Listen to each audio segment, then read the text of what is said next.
Indeed, mahirap pong mag-worship o sumamba sa Panginoon pag meron po tayong mga daladala na mga bagahe sa ating buhay.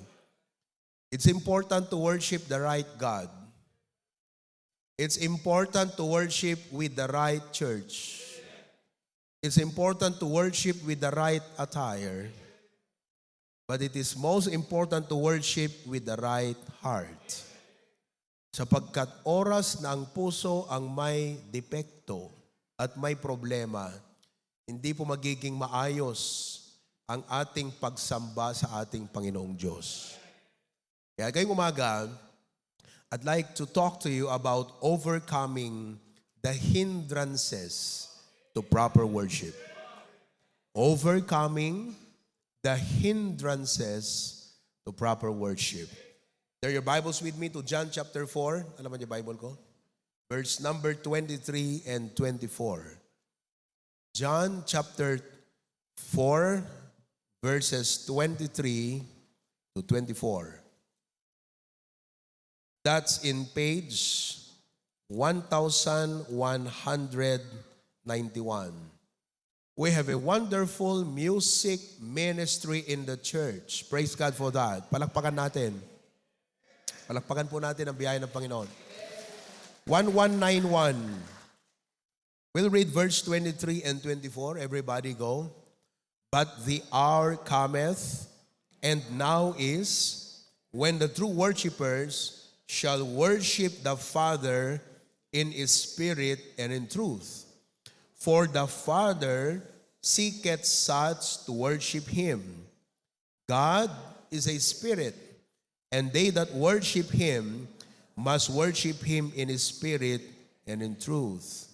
Let us pray. Heavenly Father, we are here to worship You in spirit and in truth. Help Thou every one of us to get the message from You and make changes, important changes in our life upang mabigyan po namin ng importansya, kalagahan at puwang ang aming buhay pagsamba sa iyo, Ama. You deserve our worship. Help us to be devoted sa pagsamba sa iyo, Panginoon. However, meron pong mga gumugulo, may mga bagahe sa buhay ng bawat isa amin, and help us to overcome that as we learn from the message today. Empower your servant. In Jesus' name I pray. Amen. You may be seated, please.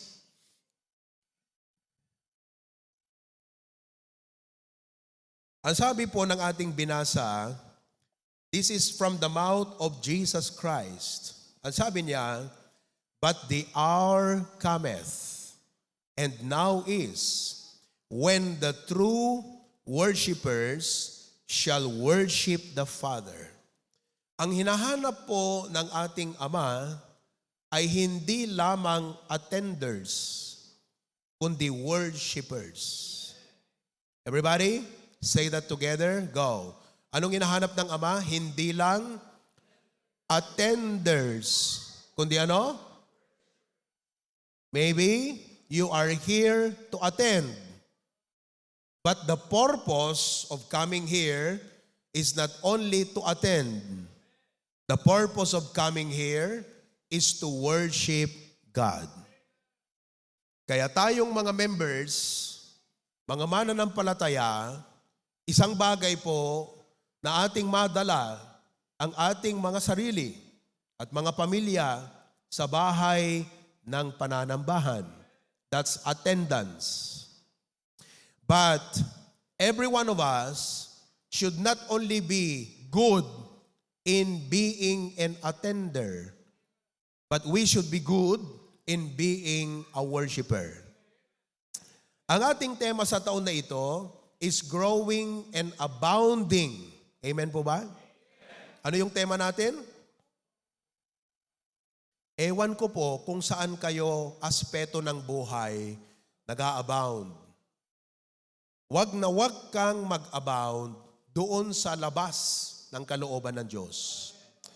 Now, one of the areas one of the aspects we as Christians are called to grow and abound is in the area of worship. There are thousands of churches in our country today, many of whom are believers who are simply attenders, but not many worshipers. So let us turn every one of us from being just an attender to become a worshiper. Ngayon, worship. Ano sa Tagalog ang worship? Binigyan po tayo ng Panginoon ng pagkakataong magtrabaho. You call that work. But we should not just only be good in working. We must be good in worshiping God. Ngayon, worshiping God is a privilege. Ang pagsamba sa ating Diyos ay pribilehyo. Everybody say privilege. Number 2, serving God is pleasure. Or worshiping God is pleasure. Anong ibig sabihin ng pleasure? Hindi dapat kabigatan sa iyo ang pag-worship. Dapat kagalakan. At hindi lang dapat sa atin maging kagalakan ang pagsamba, kundi sa Diyos mismo ang nagagalak sa ating pagsamba. So we are not only coming here to enjoy the service. We are coming here to give joy and pleasure to God. Number 3, worship is powerful. Worship is powerful. I will have some other time to discuss about that. But number 4, worship must be practiced properly. Worship must be practiced properly. So, ulitin natin yung 4. Worship is what? Privilege. You're coming to the King of Kings. Number 2, worship is pleasure. Number 3, worship is, and number 4, worship must be practiced properly. Now, to be a true worshiper and to practice proper worship, merong 3 na kinakailangang gawin natin. Number 1, very vital, preparation. Preparation. When you come to church, come prepared to worship God. It's not only important that you bring yourself here. Bring yourself prepared. Who among of you prepared when he came to worship God today? Now, when we prepare ourselves to come to church, you need to prepare yourself physically. Kaya huwag kayong magpupuyat ng Sabado ng gabi para maayos ang pagsamba mo ng Linggo ng umaga. Always remember that worship is an appointment with God. As a church, worship is an appointment with God. Ikaw ba ang pupunta sa mayor na hindi ka man lang nagbihis ng maayos? Hindi mo man lang hinanda ang iyong sarili. Harap kay mayor o kay gobernador. I hope that all of us, when we come to church, we do not only come, we come prepared. So next time, when you come to church, prepare yourself physically. Huwag po kayong mag-accept ng kahit anong appointment ng Sabado ng gabi. Kaya po, Pastor John advised me many years back, don't accept any birthday celebration or any of that kind pag Saturday night. Because you're preparing yourself to come to the church to worship God on Sunday morning. Ewan ko po sa inyo kung saan pa kayo pumupunta ng Sabado ng gabi. Kung ano-ano ang pinaggagawa natin ng Sabado ng gabi. Pero dapat, pag Sabado ng gabi, is your time to prepare yourself for worship. Okay?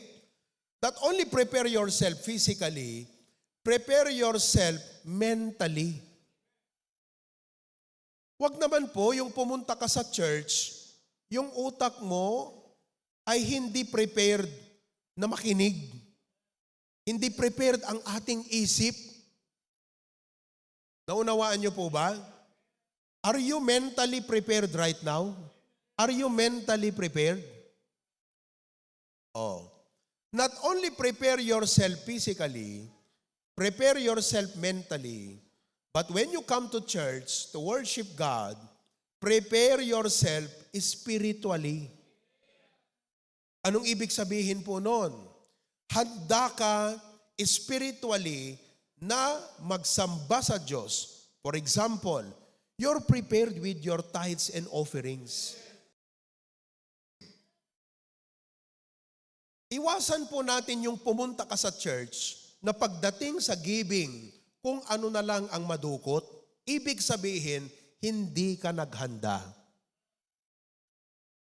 Dapat, pag ikaw ay magbibigay ng iyong ikapo at ng iyong alay sa ating Diyos, offering, dapat, prepare mo yan bago ka pumunta.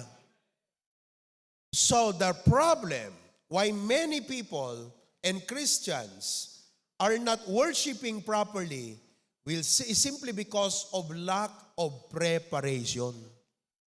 Naunawaan niyo po ba? Kita mo, pag ikaw ay farmer, you prepare your gamit the day before. Pag karpintero ka, piniprepare mo yung mga gamit mo. Na dapat na mudel, takikir mo.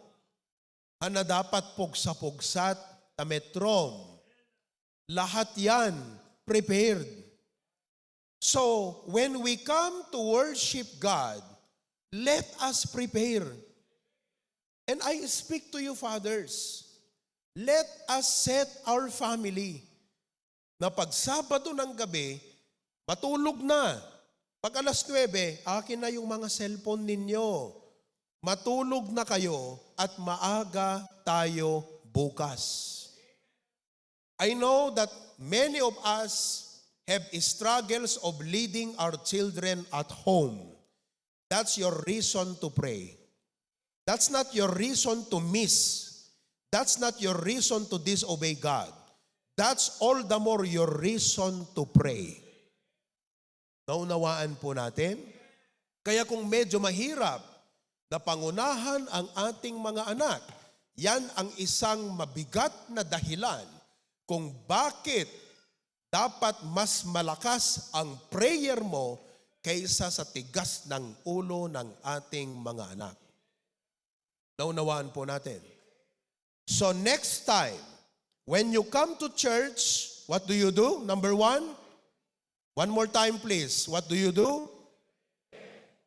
So, ibig sabihin, wala nang man-late next Sunday na member. Sa mga bisita, we understand. I am talking to the members. Nagsimula tayo 8 o'clock. 8:05, dumarating yung iba. Yung iba, dumarating 8:10.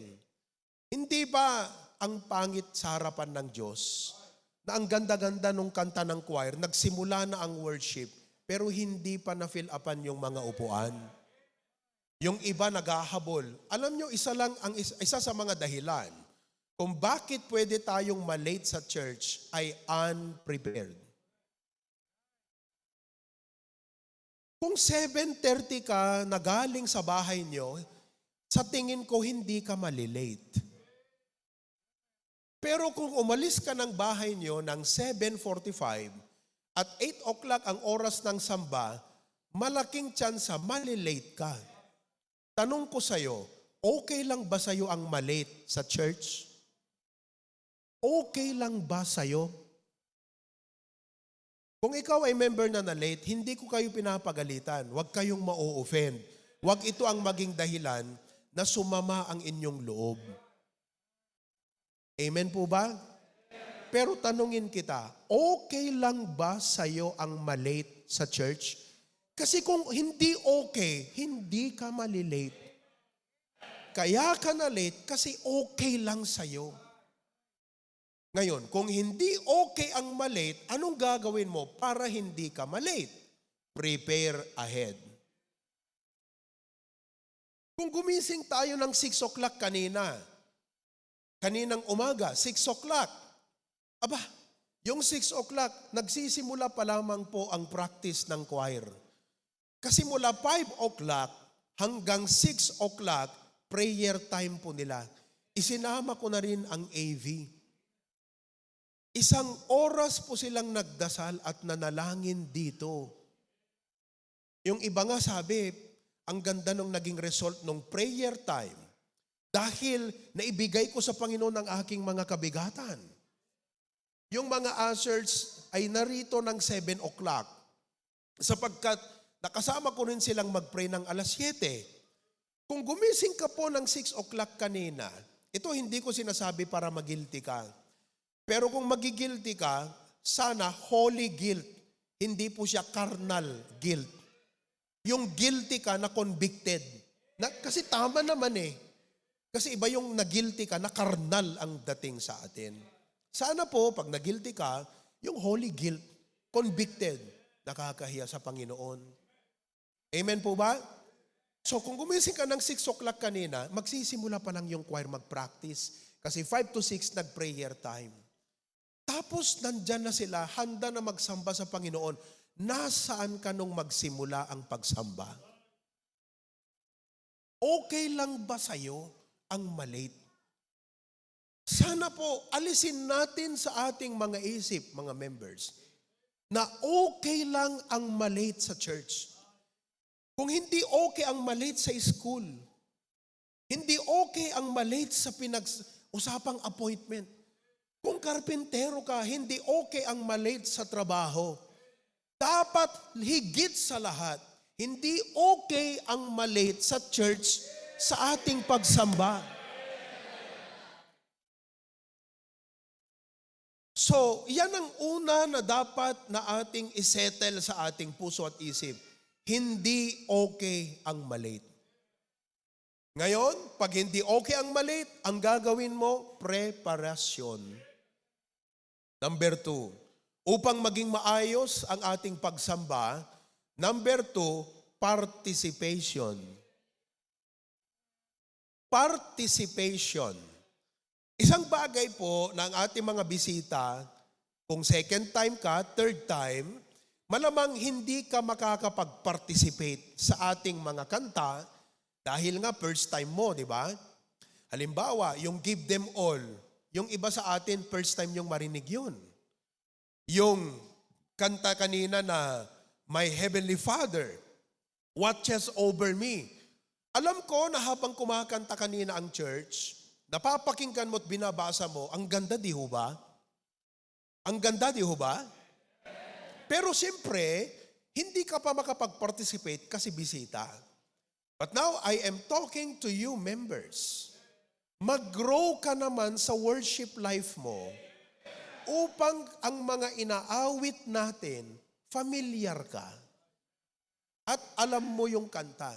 Kasi kailangan ang partisipasyon. Tanungin kita ulit. Okay lang ba sa'yo ang hindi nagpa-participate sa worship? Okay lang ba? Dapat hindi okay sa'yo. Dahil una sa lahat, hindi okay sa Diyos. So kung hindi okay sa'yo ang hindi nagpa-participate, then improve your worship life. Ngayon po, yung aking message, pag-uusapan natin yung mga hindrances. Hindi ko siya i-discuss ng matagal. Siguro enumerate ko na lang. Kasi ito yung mga dahilan kung bakit hirap mag-participate ang marami sa atin. Pag nandito ka sa pulpit, kita mo lahat eh. Mula harap hanggang likod. Kita mo lahat ang reaksyon ng mga mukha. May mukha na masaya. May mukha na hindi masaya. May inaantok. Mayroong pinipilit na hindi antukin. Mayroong walang movement. Meron ding nag-i-amen. Mayroong passive at mayroong active. Hindi po okay na ganun na lang lagi. Kaya ayusin natin at ating tignan ano ang mga dahilan kung bakit hindi maayos ang puso sa pagsamba. Kasi katulad ng sinabi ko kanina, it's important to worship the right God. Sigurado tayo dyan. Hindi po tayo nagsasamba sa Diyos na nasa dingding. Nagsasamba po tayo sa Diyos na nasa langit, ang tagapagligtas natin buhay muli. Sigurado tayo sa right God. Sigurado tayo sa right church. Praise God. Siguradong ating right attire. Pero ang malaking problema, yung puso, hindi right. Huwag kang pumunta, hindi dapat okay sa'yo na mag-worship ka sa Panginoon, hindi right ang puso mo. Dapat right ang ating puso. Amen po ba? Para tayo makapag-participate. Pero again, ang susi dyan, babalik ka sa preparation. So, yan yung gagawin natin. Preparation, participation, and 3, put to action. Oh, madaling tandaan. Mission lahat. Action, radyo. Diba? Ayaw ni Brother Anton yan. Bomboradyo to eh. See, ano yung tatlo na dapat nating gawin para maayos ang ating pagsamba? Number 1, number 2, and number 3. So ito yung before, during, after. Before the worship, ano gagawin mo? Prepare. During, participation.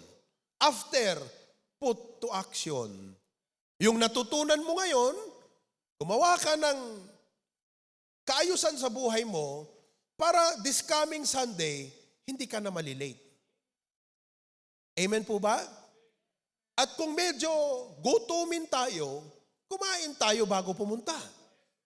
Kung gusto nyo, may mga pandesal dyan sa baba, alas 6 ng umaga. Pwede po kayong kumain ng pandesal, pwede kayong magkape. Amen? Baka sa susunod, maglalagay na ako dyan ng mga pagkain. Chapsoy, mga ganyan. Dito na kayo lahat mag-umagahan. Magbayad lang kayo.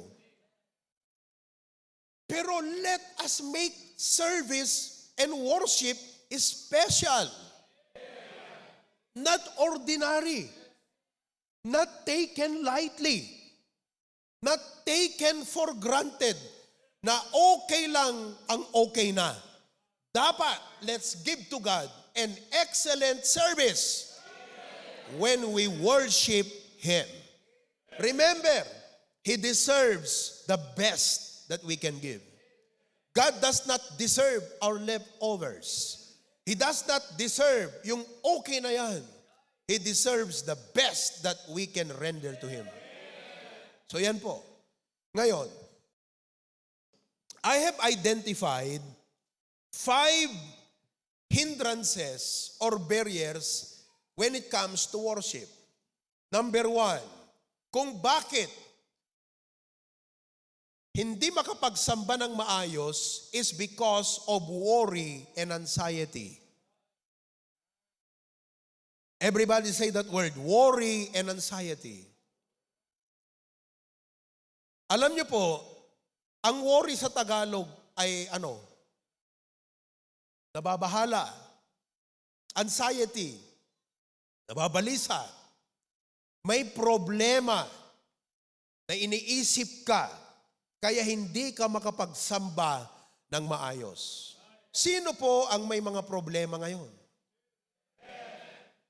At sino sa inyo ang aamin na kung minsan o kung hindi madalas, yung problema ang isang bagahe kung bakit hindi tayo makapagsamba ng maayos sa ating Panginoon? Aamin kayo, problem.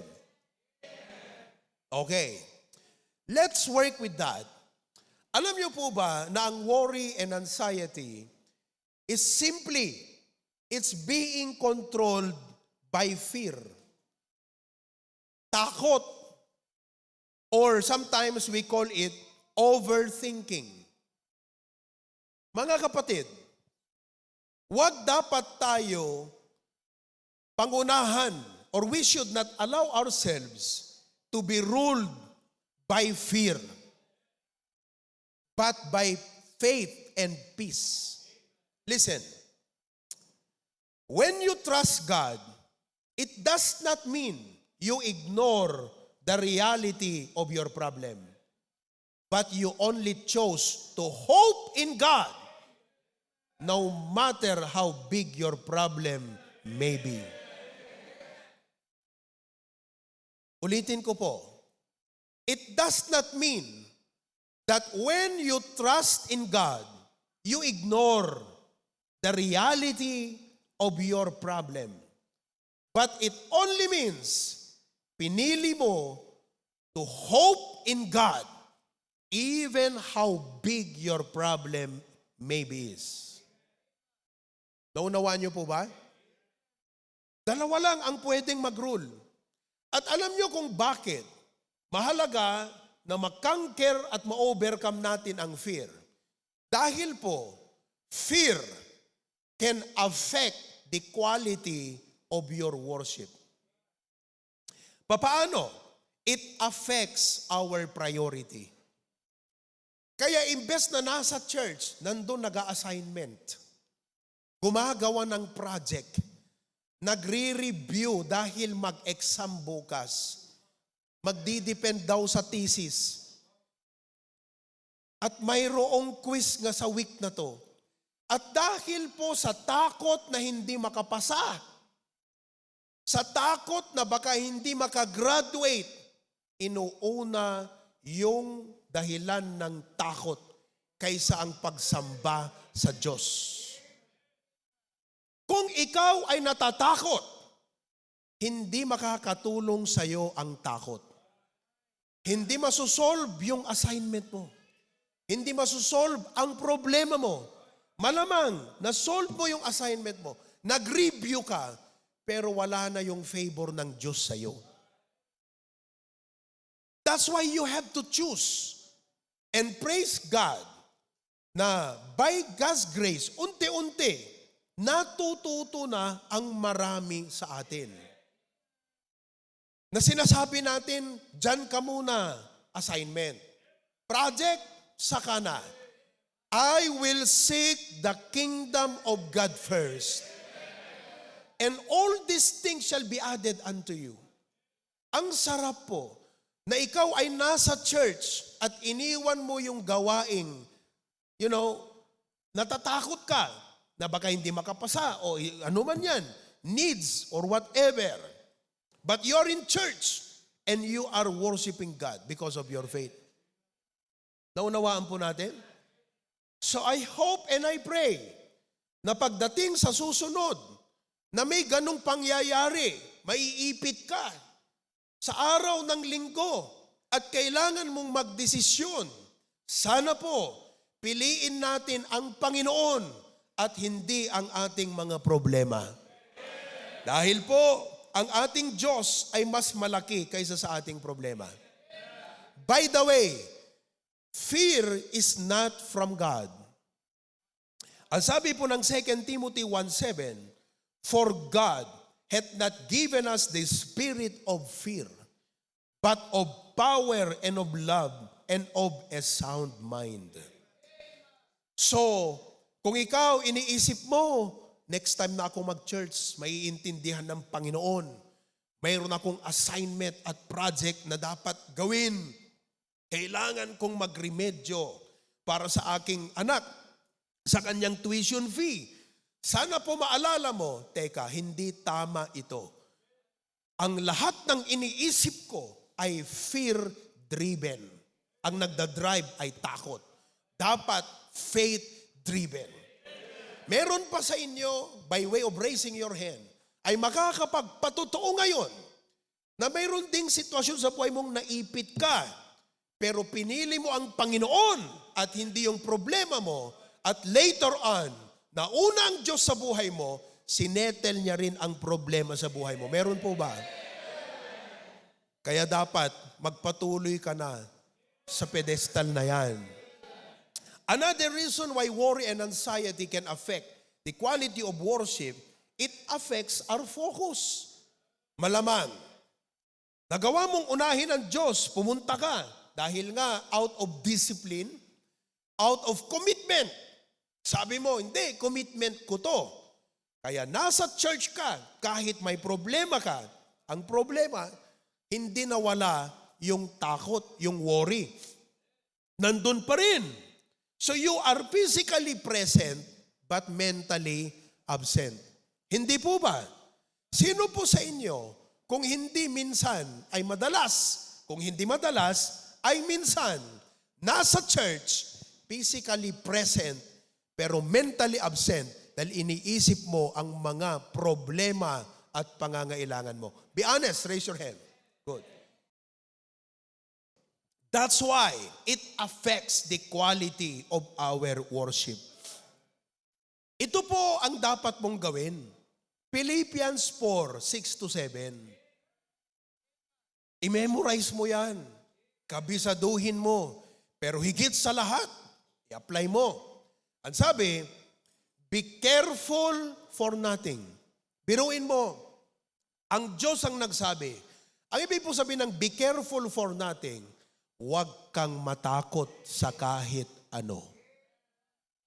Okay, gagamit ako ng ilustrasyon. Hindi maganda itong point ng illustration, but just to point something out from the illustration for my message. Halimbawa, doon sa eskwelahan, ang sabi sa'yo ng isang kaibigan, abangan kita sa labas. Ba't takot tarupang? Siyempre, matatakot ka, Carlo. Pero narinig ng presidente ng pinakamalakas na fraternity sa eskwelahan. Lumapit sa'yo at sabi niya, narinig ko yung sinabi sa'yo, huwag kang matakot. Kargo kita. Matatakot ka pa bang lumabas? Ang dapat matakot, yung nagsabi sa'yo. Mga kapatid, alam ng Diyos ang mga problema natin. Alam ng Diyos ang mga kailangan natin. At siya na ang nagsabi sa iyo, huwag kang matakot. Bakit natatakot ka pa rin? Kasi po, ang sabi ng Bible, ituloy natin. Hindi po sapat yung be careful for nothing eh. Meron kang dapat gawin. Ang sabi roon, but in everything, by prayer and supplication. Yan ang dapat gawin ng Kristiyano. Manalangin ng may paghingi at pasasalamat. Let your request be made known unto God. Pero ito ang 7. And the peace of God, which passeth all understanding, shall keep your heart. Kapayapaan ang kailangan. Maraming tao ngayon, balisa. Kausap mo, pero hindi ka niya naririnig. Naranasan niyo ba yung ganun? Yung ikaw kinakausap, pero, hoy! Ano yun? Kasi may malalim kang iniisip. Mga kapatid, sabi ng Panginoon, ayaw ko na ganyan kayo pag nag-worship. Kausap ko kayo, pero hindi kayo nakikinig. Physically present, pero mentally absent.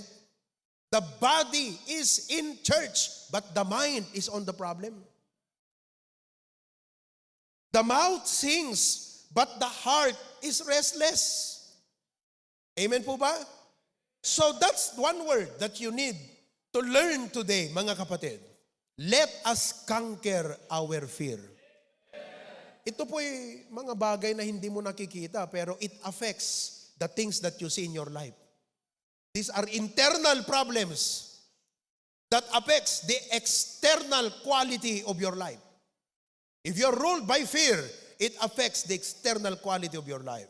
So let us be ruled by faith, by the peace of God. Kaya, mga kapatid, ang haba-haba nun, no? Bago ka pumunta ng church, mag-pray ka. Kung 30 minutes, sige. Pero, i-express mo sa Panginoon lahat. Sabi nga ng Bible, cast thy burdens upon the Lord, and He will sustain thee. Ang sabi po ng Bible dito sa Isaiah 26:3, thou will keep him in perfect peace, whose mind is stayed on thee, because he trusteth in thee. Pastor June used to say, we should trust instead of tremble. Palitan natin yan. Amen? Pangalawa po, the second thing that hinders good worship is distraction. Parang katulad din po sa fear ito. Sapagkat po ang distraction, maraming kaagaw yung isip mo. Malamang trabaho. Teka, meron pa akong hindi natatapos na trabaho. Naisip mo, grabe, paano kaya yung baboy ko naiwan? Diba? Iniisip mo, ang dami. Ayaw po ng Diyos na pag ikaw ay nasa pagsamba sa Kanya, may iba ka pang iniisip. That's why you need to guard your mind.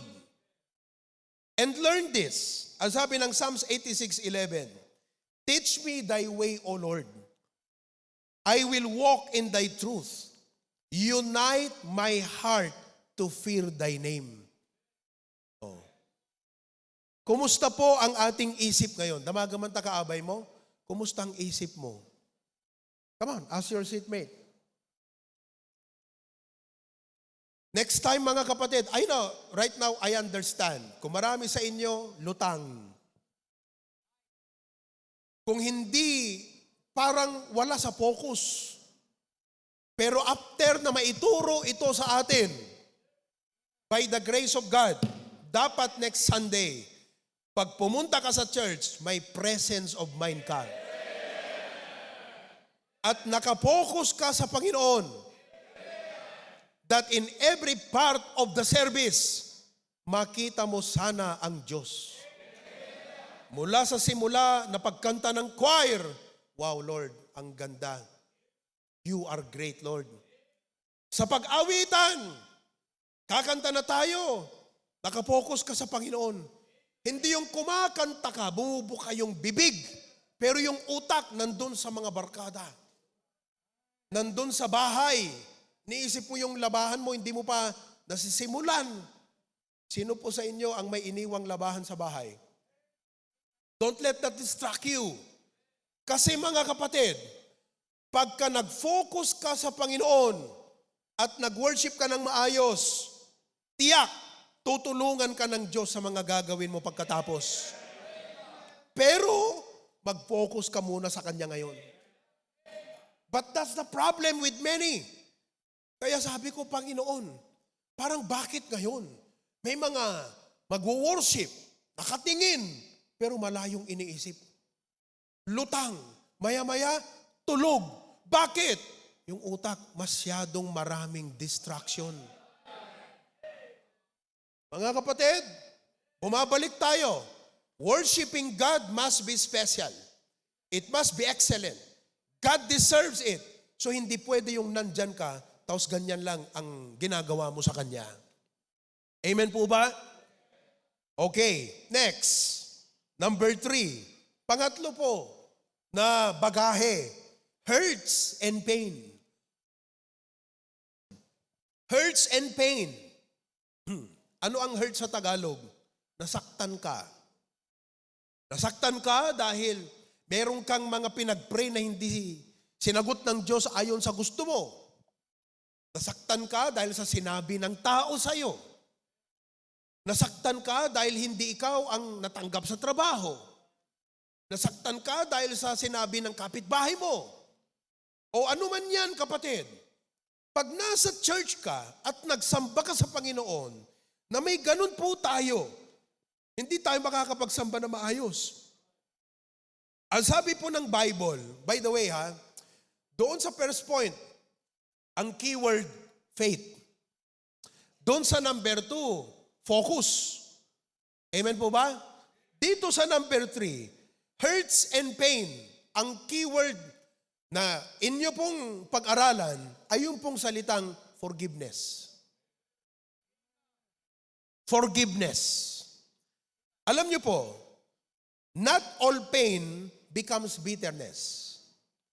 But when you do not surrender your pain to God, it often settles into bitterness. Church, hindi po pwede na lumapit ka sa Panginoon na hindi mo isinuko sa Kanya ang mga pain at bitterness sa iyong puso. Bilang pastor, hindi madali ang mag-preach. Pero mas nagiging maayos pag wala po akong dalang bitterness sa aking puso. Kaya mahirap din ang magpastor. Dahil minsan masasaktan ka sa mga miyembro. Masasaktan ka sa mga tao na gagawa ng hindi maayos. O pagsasalitahan ka ng masama sa likuran. Bagay, by God's grace, wala naman na yatang ganyan dito sa church natin. Masasaktan ka dahil sa gagawin ng tao sa'yo. Subukan niyo pong magpastor at tignan ko kung makakapag-preach ka lagi ng may grace sa bunganga mo. Sa klase at hirap na pakisamahan at pagitunguhan ang mga members ng church. Kaya maganda po na minsan makita niyo rin na pira si pastor pag tumayo siya na may grace sa kanyang bunganga. Grace talaga ng Panginoon yun kasi yung dami ng mga members. Minsan may problem, may parikot, ganyan. Pero nandyan pa rin ang pastor. Naisipin niya, Panginoon, hindi po ako nandito para lalong wasakin ang mga membro. Nandito ako para i-build up sila, para i-encourage sila, para i-comfort kung kailangan, i-rebuke kung kinakailangan. Hindi po madali, mga kapatid. That's why before I preach, I pray that, Lord, if there is any bitterness in my heart, please remove it, dear Lord, because ito po ay dapat malinis na chamber of the Word of God. Para out of the abundance of the heart, the mouth speaketh. Pero dapat po, hindi lang pastor ang may ganong disiplina. Lahat dapat tayo. Porke ba hindi ka asher? Hindi ka na nagpipray na linisan ka ng Diyos? Porke ba hindi ka instrumental player? Porke ba hindi ka choir member? Alam niyo itong mga choir, lahat ng asher, lahat yan, hindi pwedeng magsilbi na may bitterness sa kanilang puso. Kasi kakanta yan, ang ganda ng kanta. Ano yung kinanta nyo ng first song kanina? Ang ganda eh. Gusto ko na yun ang first song natin sa CSC. Yung, ano na yun? Oh, give God our praise. Paanong give God our praise pero yung puso niya kumukulo yung galit at sama ng loob? Naunawaan po ninyo? Ito po, hindi lang po dahil hindi ka pastor o hindi ka choir member, hindi ka magpapalinis sa Diyos. Pupunta ka na lang dito na galit ka sa mga asher. Pambihira ka naman. Hindi ka nandito para mag-attend lang. Nandito ka para mag-worship. Pagpasok mo dyan, visit ka sa mga asher. Kasi may dala kang pain. May dala kang hurt. Kasi ninakaw ng kapitbahay mo yung pato mo eh. Nagtapon ng basura sa inyo eh. Tama. O meron kang mga expectation na na-fail. Kapatid, when you come to worship God, you need to get rid. Tignan po natin sa Hebrews. Ito po. I-practice natin to 12:15, 12:15 ng Hebreo. Pakibasa natin lahat. Ready, go.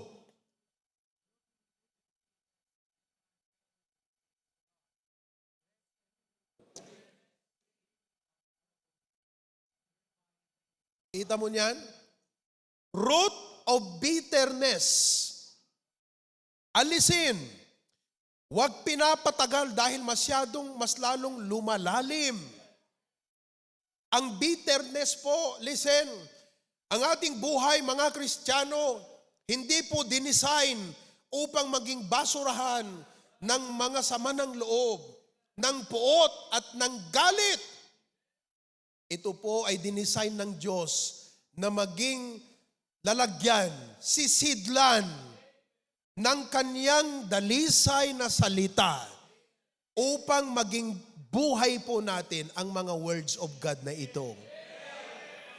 O, hindi ko makalimutan yung sinabi ni Pastor June, matagal na. Sabi niya, I will not degrade myself by hating others. Alam ko po na ang hatred, ang bitterness, ang poot at galit, ito po ay nature ng ating laman. Kaya nga po, ang dapat mong gawin ay patayin ang laman na yan. Hindi yung buhay ang patayin mo, yung laman. Pastor, papaano ko ba patayin ang laman na ito? Simple lamang po, by saying yes to God. Pag nakita mo yung kapatid, halimbawa, masama ang loob mo sa kanya, dahil hanggang ngayon hindi pa nagbabayad ng utang. Nakita mo masama ang loob mo. Sabi ng Panginoon, magpatawad ka. Sabi mo, apay kuma. Hindi po ba yung nature natin magre-reason out? Ikalintigan na, day karapatan na. Tanasaktan eh. Pero sabi ng Panginoon, wag. Anong gagawin mo ngayon para ma-overcome itong hatred and pain in your life?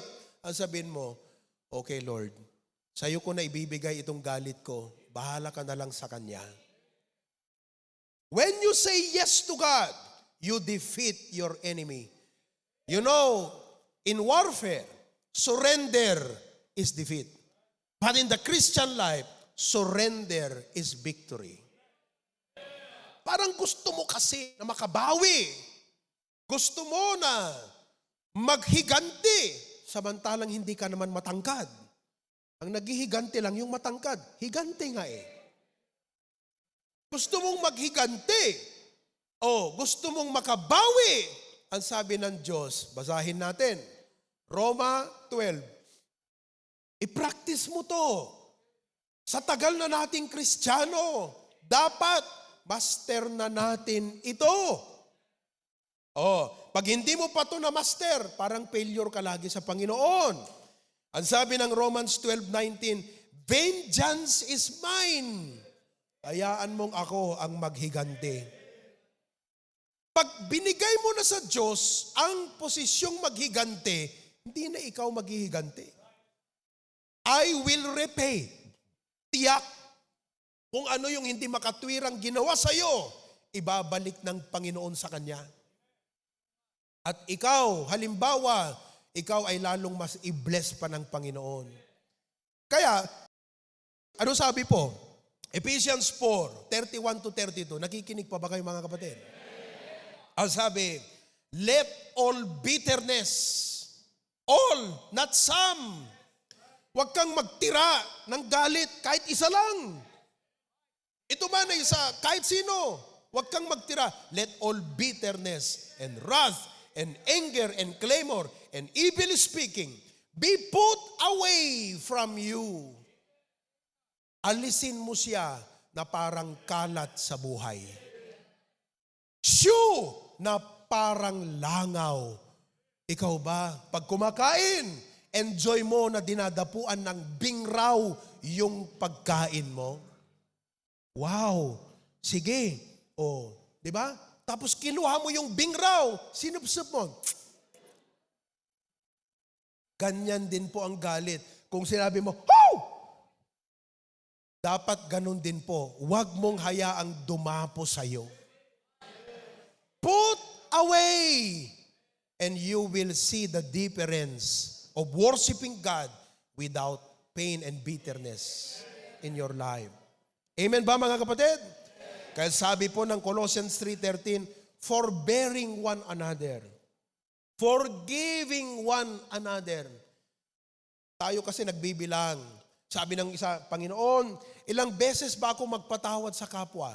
Sabi niya, 7 times po ba? Sabi ni Jesus, hindi, 70 times 7. Yun po'y araw-araw na kailangang i-renew. Ibig sabihin, kung ngayon, nagkasala siya sa'yo, bukas, gano'n, patawarin mo pa rin. Ang hirap maging Kristiyano, ano? Hindi po. That is the high road of life. Just like Christ has forgiven us, let us also forgive. Amen po ba? Number 4, buhay pa kayo. Pang-apat na nakakaapekto ng quality ng ating worship, physical weariness and exhaustion. Physical weariness and exhaustion. Ano pong ibig sabihin? Napagod tayo ng buong linggo. Kaya pagdating sa pagsamba, pagod, pudpud, pagudpod. It's real. We are not angels. We're human. We get tired. The flesh is weak. Even now, my flesh is weak. Pero anong sabi po ng Matthew 26:41? Jesus said, watch and pray that ye enter not into temptation. The spirit indeed is willing, but the flesh is weak. Alam niyo po, sa church na to, by God's grace, hindi ko nakitang problema sa atin ang rebellion. By the grace of God. Of course, may mga nahirapan lang siguro mag-obey, nahirapang mag-catch up, pero unti-unti nawawala yung mga ganong espiritu. Pero alam nyo ang madalas na problema sa church, kung hindi rebellion, alam nyo kung ano? Depletion. Parang motor, flat ang gulong. Kaya kahit gusto mo mang makalayo, hindi kanya kayang dalhin kasi nga flat. Anong gagawin mo pagka platan ka sa gitna ng kalsada? Itutulak mo ngayon, hindi ba minsan ganyan ang ating pakiramdam? Tinutulak na lang natin ang ating mga sariling makarating sa church. Kasi po, flat. Depleted. Amen po ba? Tinutulak mo ang sarili mong mag-choir. Tinutulak mo ang sarili mong mag-usher. Mga kapatid, kung para sa Panginoon, mag-reserve ka ng lakas para sa Kanya. Huwag mong hayaan, hindi man mag-reserve, magpahinga ka ng maayos para pagdating sa pagsamba, hindi po ganyan ang ating plastar wano sitwasyon tayo kakabsat. Wala po akong inuuyaw. Wala po akong ginajudge. Pero ayaw nyo ba na umangat tayo? Kasi hindi pwedeng ganyan na lang eh. I know that all of us get tired the whole week. Amen po ba? At alam nyo ang Diyos, He also renews your strength. Pero kahit anong pray mo, kung 2 oras lang ang tulog mo kada gabi, walang mangyayari sa prayer mo. Parang ito yung pray ng pray. Panginoon, gamutin niyo po ang aking mataas na kolesterol. Pero kada kain, may mantika lagi. Hindi maiwasang may mantika at may bagoong. Pero ang prayer, Panginoon, gamutin niyo po ang aking kolesterol. Hello? Wala po yun. Kaya kahit ang Diyos, He will give you strength. Pero dapat, hindi tayo pwedeng mag-church. Hindi dapat tayo ganun lang na pag mag-church, physically weary and exhausted. Naunawaan niyo po? Bakit? It lowers participation. Hello? It weakens your desire. Kaya sabi po, Isaiah 40, they that wait shall renew their. Totoo yan. Totoo yan. Pinagpipray ko nga eh. Alam niyo, pagkasabado ng gabi, sabi ko, Panginoon, pakisabihan ng mga members, matulog na po sila. Kita niyo, puyat ang iba sa atin.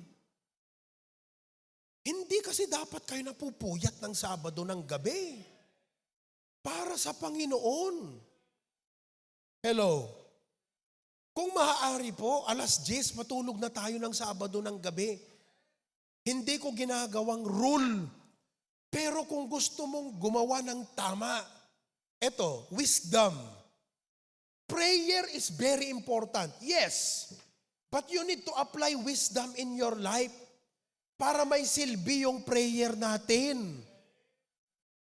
Ang maganda po, nagpipray ka na, Lord, pagpunta ko sa church, sana po'y malakas ako. Matutulog ka na Sabado ng gabi. Bigyan niyo po ako ng lakas ng pangangatawan po bukas. Kakanta po ako sa choir. Sana hindi ako mag-faint habang kumakanta. Amen? Sana po habang nasa church, may presence of mind ako. Pero ito ang 3 wisdom na kailangan mo. Rad. Alam niyo yung sabi ng rad? Pamalo. 3 ang kailangan mo, rad. Number 1, mga kapatid, ang kailangan mo is rest. Young people, wag na kayong magsiselfon beyond 10 o'clock. Ano pa ang assignment na gagawin nyo? May pasok pa ba? Wala na eh. Kung ikaw ay high school, college siguro. Kaya, eto, magwo-worship ka, tapos ganyan. Bakit? Hindi tayo nagpahinga ng maayos. Anong oras ako natulog kami? Kaming family, nauna yung mga anak namin. Natulog kami, 10:30, tulog na. Hello? Yung iba kasi, mamaya titignan natin yan, walang disiplina. But that's number 1, rest. Sabi mo sa katabi mo, rest. Huwag kang nasa barkada ng Saturday night. Huwag nasa barkada. Ugali ng unsaved yan. Sabado night, Saturday night. Ugali ng mga unbeliever, ugali ng mga taong makamundo. Gawain nila yan. Tayo hindi. Pag Sabado ng gabi, piniprepare natin ang ating mga sarili para ating i-present ang ating mga buhay sa Panginoon pagkalinggo ng umaga. Mahalaga yun. Pangalawa, not only rest, order matters. Ayusin ang schedule. Ayusin ang schedule. Amen po ba?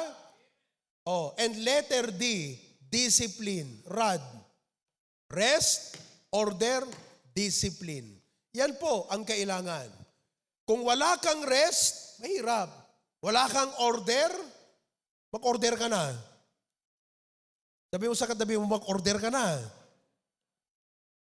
Kung wala kang discipline, sa lahat ng bagay, maliban, kahit hindi worship, walang mangyayaring maganda sa atin. So rest, order, discipline. Last, number 5. Bago natin tukuyin yung number 5, enumerate natin yung 4. Number 1, worry and anxiety. Number 2, distraction. Number 3, and number 4, number 5, na nakakaapekto sa pagsamba natin ng maayos, worldliness and pet sins. Worldliness and pet sins. Amen po ba? Tignan mo kasi ano yung mga ginagawa mo before an important event in your life. Pag yung mga ginagawa mo ay hindi nakakatulong i-prepare ang sarili mo doon sa mahalagang gagawin mo, palitan mo yan. Ito mahirap na ituro kasi daily life mo to Kaya kami for the meantime, inalis ko muna yung Facebook ko. Nagbukas lang ako nung isang araw kasi meron akong kailangang tignan. Pero dinilit ulit. YouTube, delete din. Ang ginagawa ko na lang po, para mahasa ang utak ko at puso doon sa mahalaga na bagay sa buhay ko, nakikinig ako ng mga audiobooks. Una, nakikinig ako ng Bible. Alam mo kung bakit marami sa atin ang dull sa isip? Hindi ko sinasabi ito para aguyaw. Pero kung bakit dull, anat dull, agmudel, hindi natin hinahasa. Yung puso hindi hinahasa. At ano ang nagpapadal sa Christian life mo? Worldly things. Alam nyo, mas okay ka pag wala kang Facebook at YouTube at Netflix at TikTok. Subukan nyo. Alisin mo yan. 1 week, mas okay ang spiritual life mo. Challenge. Alam nyo ba ang sabi ng statistics? Ang Pilipinas, ang Pilipino ay kalimitan nag-i-spend ng 3.5 hours sa kanyang cellphone. Ano man yan, social media o internet game kada araw. Hindi po yan nagpapatalas ng isip at lalo sa ating Kristiyano, hindi nagpapatalas ng pananampalataya. Hindi po. Hindi siya nagpapatalas. Sapagkat ang makakapagpatalas ng isip ay Bible. Word of God. Meditate day and night that thou mayest observe to do according to all that is written therein. For then thou shalt make thy way prosperous. Ang totoong nagpapatalas sa Kristiyano upang matagumpay sa kanyang buhay at successful sa kanyang buhay ay ang salita ng Diyos. Young people, parents, I challenge you with that. Lalo kung walang pasok ng mga bata ngayon, kunin niyo muna. Alam mo, itong mga nagba-Bible school, kinukuha ko ang cellphone nila. Totoo yan. Lahat ng mga nagba-Bible school, kinukuha ko ang cellphone nila. Kaya kung gusto nyong makontak, kung may anak kayo, at merong mag-e-enroll na anak niyo, na Bible school student po mga kapatid, ang kontakin nyo na lang po ako o si Ma'am Kay or some of my staff. But I will collect their cellphone because I believe cellphone will terrorize the training we are doing for them. Para kang nagtatayo ng castle sa sand, maya-maya nandyan na naman yung tubig para sirain yung castle. Hindi ho ba ganon?